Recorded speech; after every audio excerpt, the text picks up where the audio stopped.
Child, the more things change, the more they stay the same.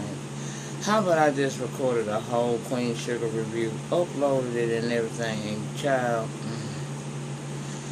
I forgot to turn the sound on. So you just see me moving my damn mouth. When I tell you aggravated beyond aggravation is ridiculous. Then on top of that, y'all know I was out today, so I'm thinking, I could take a half one of these pills my doctor gave me to help me rest at night. Me having two jobs, I have to get some sleep. I don't want my lupus to start acting up, and like I told y'all, it's been dormant for a while, so I needed to stay like that. So I didn't fucking think there was nothing wrong with taking a half a pill. I'll sleep a little while longer and then I get up. Bitch, I've been asleep all motherfucking day. The ones of y'all that have talked to me, y'all talked to me when I was waking up, going to the bathroom or getting something to drink. That's why I was breaks in them conversations. But with all that being said, here I am to redo this video all over again. Sleepy as fuck. Oh, we start off with Darla getting Blue ready for school that morning. They talking about animals. I don't remember if he had already gone on his class trip to the zoo, but Aunt Vi did tell us that he enjoyed his little animals, so he talking about that. Well, she tell him, let's stop dilly-dallying and playing around and go and get you ready for school. He said he don't even want to go to school. She like, why? He says some kid named Jamal is bullying him, trying to hit on him and stuff like that. Now, Darla, she goes and get the stuffed animal, and she starts showing him how to defend herself. I was like, okay, I'm cool with that, each one teach one. Well, after she did that, while she doing that, Ralph Angel come in there to tell Blue to go on and start getting ready for school, he gonna be late. And he walked in and see that. Now, my initial thought, based upon how he was looking, was that he didn't appreciate her teaching him that. However, I could be wrong. But it did look like he was on that, I ain't going to cut a fool in front of my child, but I don't really like this, so let me try to smooth this all over. He started playing with him, too, talking about he going to show him how to do it right. So that's what happened, but eventually he did tell him, stop, let's go and feed you so you can get on off to school and stuff. But he looked at Darla like he had a problem with it, and I was like, no, it ain't nothing wrong with teaching your child to defend themselves, especially with the way the world is today and how mean children can be. Now, growing up, kids was rude to me too, but it was a different time. Nowadays, these fools will hit your ass, and you need to be prepared to snap back if that's what it come down to. Now, Charolette, she in there at Aunt Vi's house, she watching Sports Center, honey, and they done reported that Wes Davis, her husband, has left the Gladiators, and Michael come in, he hear the ending of it, and they discuss it a little bit. Charolette tell him that, I done got you in the Gardini prep. He happy about that shit there. She said, yeah, I just got to go to this one little other event they have, and, but you are going to be able to go. He happy as hell about that, but he asks she also told us that Wes made a very large donation to the school, so it looked like that helped his son ease on in. So, Michael asked, well, is he going to come down here? She said, I don't know, probably not, but she really don't know what's going on with Wes right now. Well, he don't give a fuck right now, no way, because he on his way to go walk Kiki to school. And she was like, walk her to school? What's going on between you and that girl? Child, he talking about they just friends, but smiling like a Chelsea cat. I said, oh, that's cute as fuck. Now, we see a meeting of Nova, Ralph Angel, Prosper, and Remy, and Charlie. Charlie called the meeting because she wants to discuss going to a different meal. She don't want to go to the meal of the people that once owned them, and I feel her on that. However, the Boudreaux and the Landrys own all three of the surrounding meals that would be, easily accessible for them. She says she done found one, but here's the key. It's 60 miles away, and they would have to actually rent trucks to be able to get it there. Now, Remy is telling her, honey, that's a 16-hour drive. She's like, I don't give a damn. I feel like it's worth it because I refuse to do business with people who have once owned my people and tried to oppress them and killed a couple of them. So he kind of feels that, and he down with it. He down with the motherfucking shit. Now, the conversation switches to them possibly having to, at this point, get a loan because it's starting to be a little costly. Now, up until this point, Charlie has been the one that has footed the bill for this farming expedition thing they got going on here. But Now that she's filed for her divorce, her attorneys have advised her to not use the joint account as much as possible. So now it's crucial that they go down and get a bank loan, and they pretty certain that they're going to be able to get it. Everybody was cool with that, and Nova told her, hell, good for you, you finally filed for a divorce. I was like, I know that's right. Hell, they softened Nova up, and she wound up giving her a hug, telling her, look, my schedule busy, but girl, I'm going to still come through here, and I'm available for any kind of help you may need. So, she good with it, and they get a hug, and they leave, okay?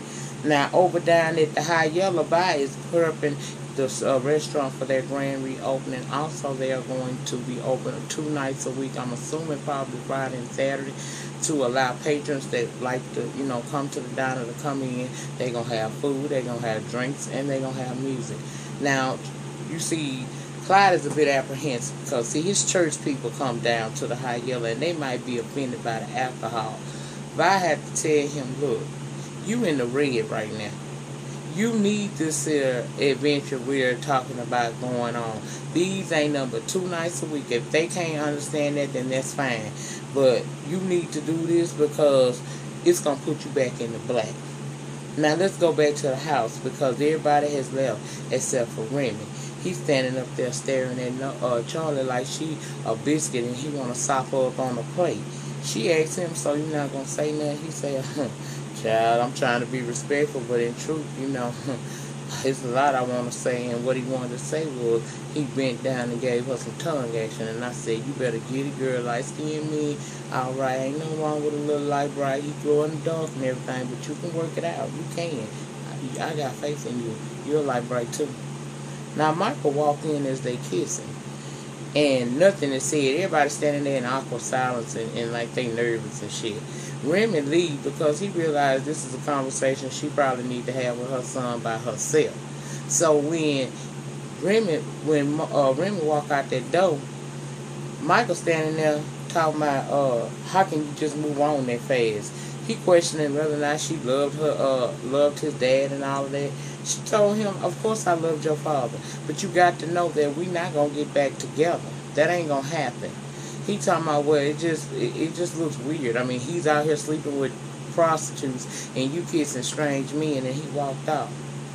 I said, see, there's a problem right there with the raising of that boy because, first of all, you ain't got no rights you ain't got no rights to ask me nothing about or question me about what I'm doing. I'm grown.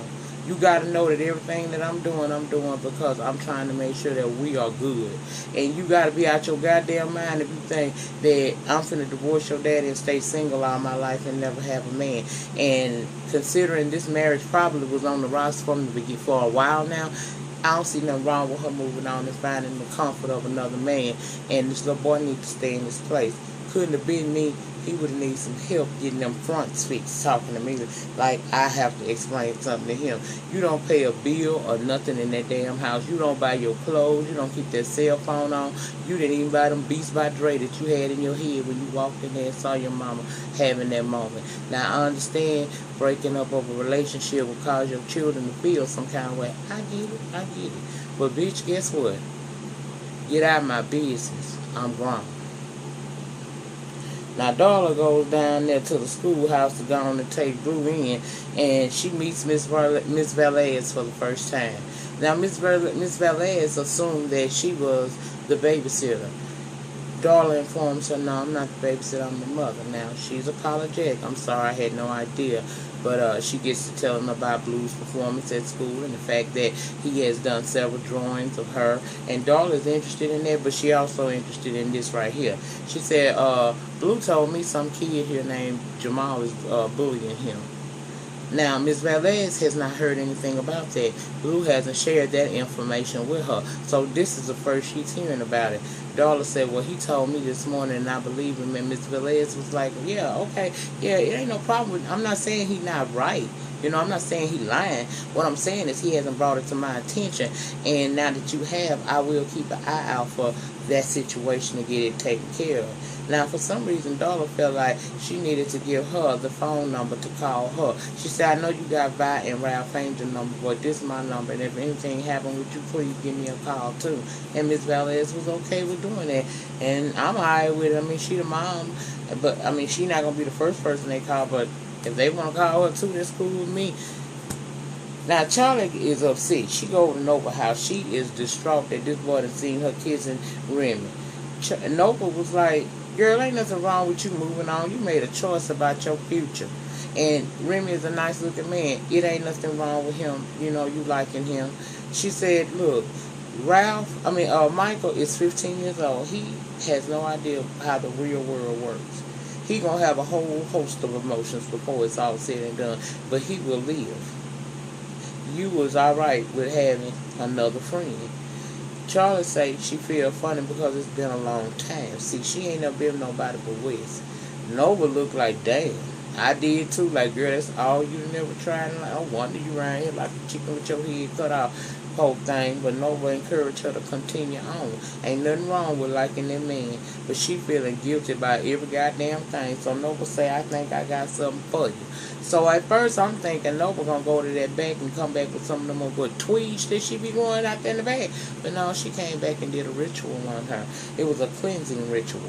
I kind of got where she was going with that child. She was doing all kind of ritualistic shits on her, and she take this shit serious because she told Charlie silence herself, because why they doing this, because it's important. What she's trying to do is cleanse her spirit of feeling like she can't make mistakes and weighing down on herself about her making those mistakes. It's okay for your body to be shown. Ain't nothing wrong with a little nudity. Ain't nothing wrong with it. And also, it's okay to move on with your life. So she performed that ritual on her, and I was cool with that. I mean, you know, I know a little something. I got an altar and all that shit, you know. I ain't into no voodoo type of old shit, but I do connect with the spiritual world sometimes. And ain't nothing wrong with that. That's a part of my heritage. Now, let's get on down here. We see Darla, Ralph Angel, and two other people sitting in the classroom, and I automatically knew what the fuck was going on. What had happened was that Jamal, he looked at Blue Book and bust him in his motherfucking face. And I'm alright with that, but you can kind of tell that that kind of behavior would be expected from this boy's parents and how they reacted. Now, they sitting in there, instead of them talking like adults, it's like, you're blaming my kid, I'm blaming your kid, okay? Then the parents of Jamal began to try to hit below the belt. The daddy brought up the fact that Blue played with them dolls and stuff, and Ralph Angel wasn't having that. He was 2 minutes off his ass, and he let him know, I don't give a fuck about how you feel about what I do with my son, and ain't nothing wrong with him playing with them balls. And Miss Velez had to break that argument up, because she said, look, I didn't bring y'all here for y'all to fall out like this. I brought you both here so that you would take your sons home and respectfully talk to your children and let them know if they have a problem, they need to bring it to me, because see, I'm the problem solver. And if you try to do it, if they don't tell me about it, the next time we have a meeting after an incident didn't happen, we'll be talking suspensions. And that was the end of the meeting. I said, okay. Now, Too Sweet, he over there in Nova's house, he's saying he can't go back to jail. He is traumatized by that experience. He worried about this upcoming pending trial. Nova said, child, it'll be a damn fool to try to go on and take you to court at this point. What you need to do is focus on your future, going back to school. He said, they don't want me at that school. She said, well, hell, if they don't want you at that school, the sky's the limit. Possibilities endless, okay? What the fuck is wrong? You need to understand that this was just a moment in your life. It's an ugly moment, and many of our black men face this, and black young boys face this. But understand that we are living in a world where the color of your skin is what they judge you about way before they even have any idea about the content of your character. But don't let that stop you from trying to push on in life and have a successful life. That shit, it does get on your nerve, and it does happen, and sometimes it ends in tragedy. But all we can do is stay ready, baby. Stay ready. Stay prayed up and stay ready. Don't let nothing that happened to you in your past determine how your future goes. It shouldn't do that. If it doesn't serve to make your future better, it damn sure shouldn't be serving to fucking hinder you. And I was here for that. I appreciated that scene. I was touched by it. Now, Remy leaves a voice message for Charlie apologizing for Michael walking in catching them kissing. However, he's not apologizing for still wanting to see her. And he asks her, will she call him? Now she in there looking real cute, and everybody come in and tell a girl, like, I see you got the gussy on up, and she's talking about these different high, I guess really famous people that would be at this meet and greet. This must be an affair that they publicized via the newspaper or internet or whatever. This is something that's known to happen down this way with this particular private school. So she's going there only because she wants to solidify Michael's admission to the school. She also speaks about this meeting she's supposed to have with a representative from the bank for that loan down over there at the farm with Ralph Angel. But I tell her that's good. And I'm also glad to hear that you're moving on with your life. Ralph told me you're getting your divorce. She said ain't nothing wrong with moving on with your life. I had to learn to do that after Jimmy Dale. Well, Charlie say, well, let me ask you something. Do you think that Hollywood is in the same list of people as West and Jimmy Dale? She said no. She said, well, you don't think you ought to talk to her and tell her that? She was like, well, he on the rigs right now. But, that's going to be tended to. And as they talking, in walks Michael, and he doing an announcement that he going to the mall with Kiki and her friends. First of all, 15-year-old, you don't announce nothing to me. You don't tell me what you finna do. What you gonna do is you gonna give me the respect that I deserve as your mother and the person who rides or die for your stinking ass every day. You gonna ask me, can you do that, and wait on my reply. You don't come in and tell me what you gonna do and then telling anybody I'll be back later on to help you with high yellow. No, bitch, what you gonna do is you gonna ask me.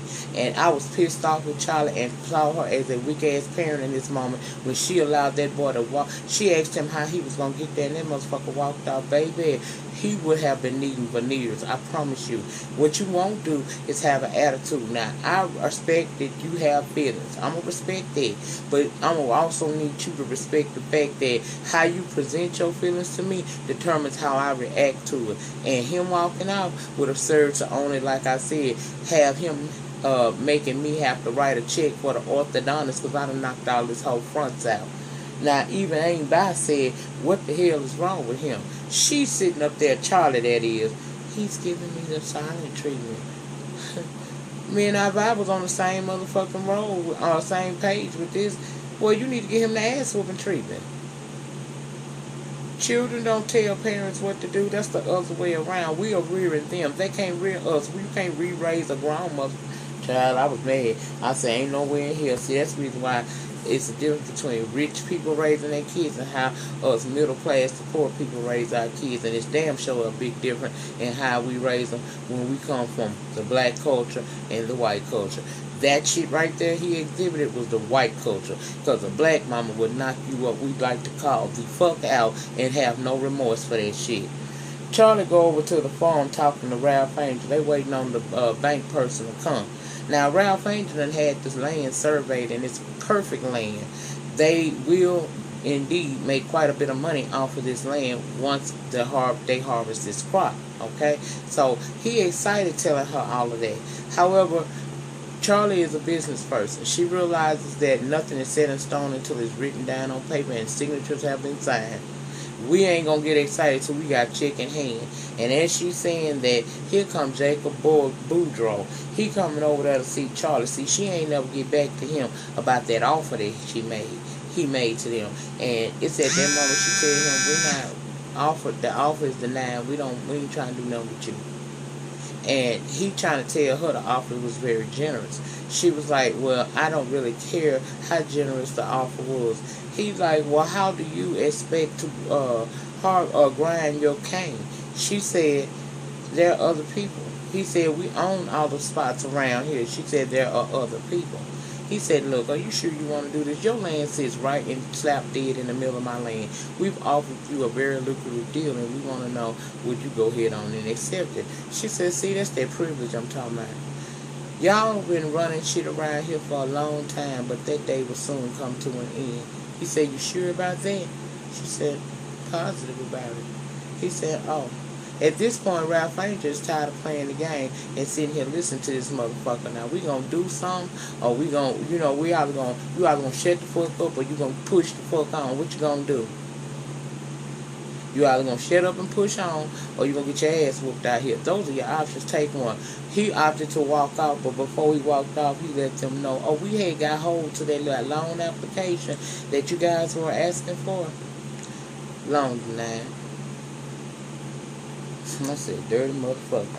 Now, down at the school meet and greet, Charlie and she run into this white person. I don't know who he was, but apparently he owned some type of team. He talking about he was surprised to hear that Wes had ended his contract with the Gladiators. He was even wondering, about putting a bid in to get him to come down there, but he feel like Wes would never possibly want to come down there and play with them. She said, let me tell you something. You never know what a person's going to do till you put an offer on the table. Well, dude is kind of shocked because he's thinking in his head, considering the scandal and all, I didn't think that you would even be trying to represent him. She said, let me explain something to you. Wes Davis is my business. Regardless of how he is as a man or his character traits or lack thereof, Wes Davis is business for me. And when you talking about my business, that's my money. I said, yes, God, bitch. Yes, God. Now, Nova bring Too Sweet down there to help Vi get the restaurant ready for the grand reopening in a couple of hours. And she go over there and talk to Michael. She basically told Michael, let me tell you something. It's a lot of kids out here wish they had a parent like you. You don't know what that woman has sacrificed and what she done went through so that you could have the life that you got right now. Your daddy and your mama ain't gonna make it. It's over with.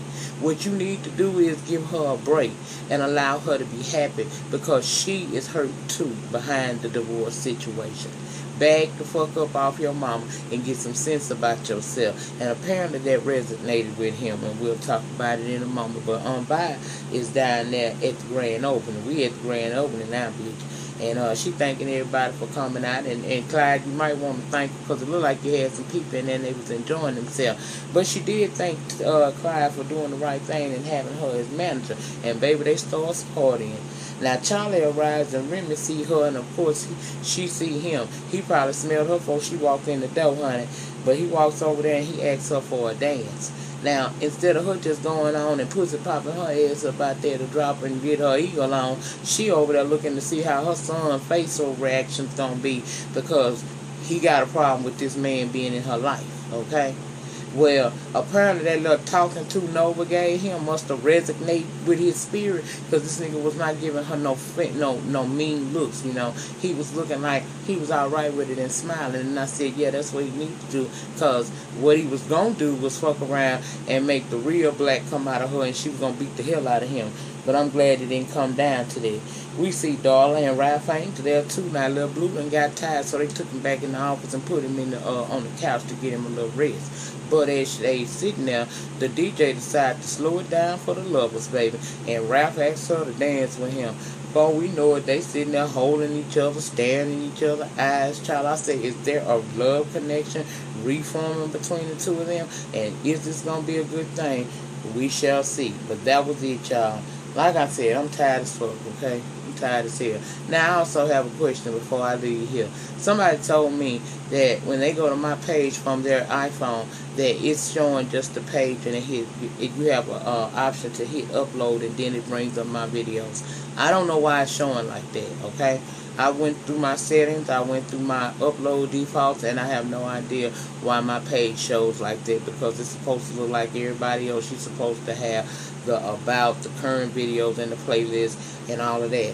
Why it's not showing like that, I have no idea. If it's something you guys may know that I need to go and do, please let me know, but I have no idea. I went through it via my phone, but I'm a Droid user. It looks normal.